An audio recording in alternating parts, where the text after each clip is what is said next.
Voici une petite mise en situation. Je vous présente Jean-Pierre. Il travaille sur une chaîne de montage dans une usine qui produit énormément de bruit. Ce matin, lorsqu'il a commencé son quart de travail, Jean-Pierre a oublié de mettre ses coquilles anti-bruit. Il est très important de les porter dans un environnement bruyant. Les sons émis par certains appareils ou certains environnements de travail bruyants peuvent entraîner des répercussions graves sur la santé auditive des travailleurs s'ils ne sont pas adéquatement protégés. L'utilisation d'une protection auditive est nécessaire pour réduire le bruit ambiant à un niveau sécuritaire. Parlons du bruit et de ses effets sur la santé.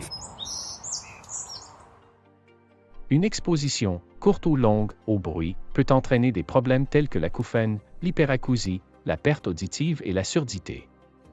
Des études démontrent aussi d'autres effets à la santé, entre autres, sur le système cardiovasculaire et la santé mentale. Plus l'intensité du bruit est élevée, moins de temps suffit pour endommager l'ouïe.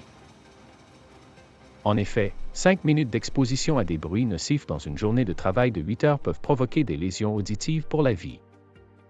L'échelle des décibels permet de quantifier la force d'un bruit.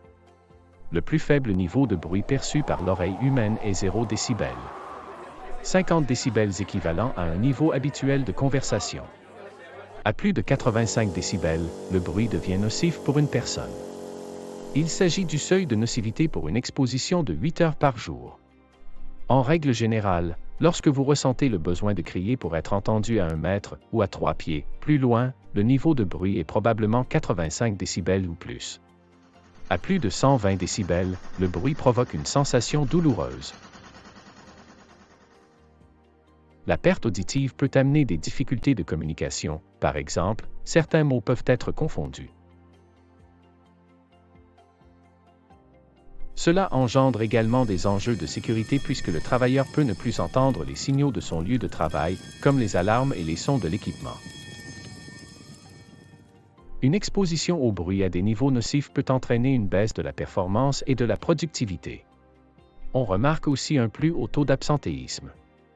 De ce fait, la qualité de vie est réduite puisque la perte auditive et l'acouphène sont souvent associés à des troubles de santé mentale, comme la dépression, ce qui augmente l'isolement. De plus, il ne faut pas oublier l'impact économique qu'apporte la surdité, comme le coût d'indemnisation des travailleurs atteints d'une surdité professionnelle, le coût des appareils auditifs, les coûts indirects dus à la baisse de productivité et à l'absentéisme, et le coût des soins de santé et de l'assurance-emploi. Plusieurs moyens de contrôle s'offrent aux travailleurs pour réduire l'impact du bruit sur leur ouïe. Selon les paliers de la hiérarchie des contrôles, il est préférable d'éliminer le bruit à la source. Si ce n'est pas possible, il faut trouver une méthode de substitution pour remplacer la situation à risque par une autre qui est moins dangereuse.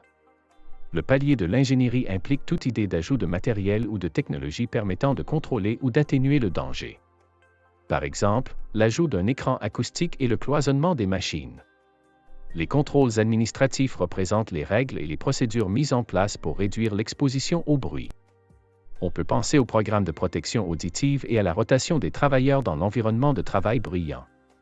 Les équipements de protection individuelle, comme les bouchons et les coquilles anti-bruit, représentent la dernière ligne de défense. Ils constituent la méthode de contrôle la moins efficace, car ils sont directement sur la personne et dépendent de nombreux facteurs pour être efficaces. Les protecteurs auditifs doivent, entre autres, être adaptés à la tâche, être compatibles avec d'autres pièces d'équipement de protection individuelle, être assez confortables et être adaptés à la température et au niveau d'humidité dans le milieu de travail. Chaque type de protection auditive présente des avantages et des désavantages. Les bouchons, par exemple, sont plus compacts et n'interfèrent pas avec d'autres EPI, mais ils sont plus longs et difficiles à ajuster et se salissent plus facilement lorsqu'on les manipule. Les coquilles anti-bruit s'ajustent plus rapidement et sont pratiques pour un port intermittent, mais ils sont moins compacts et plus lourds et interfèrent parfois avec d'autres EPI.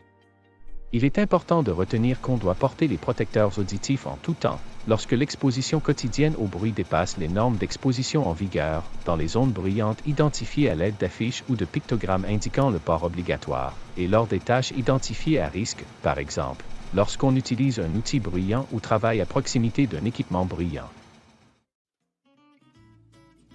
C'est votre santé auditive qui est en jeu.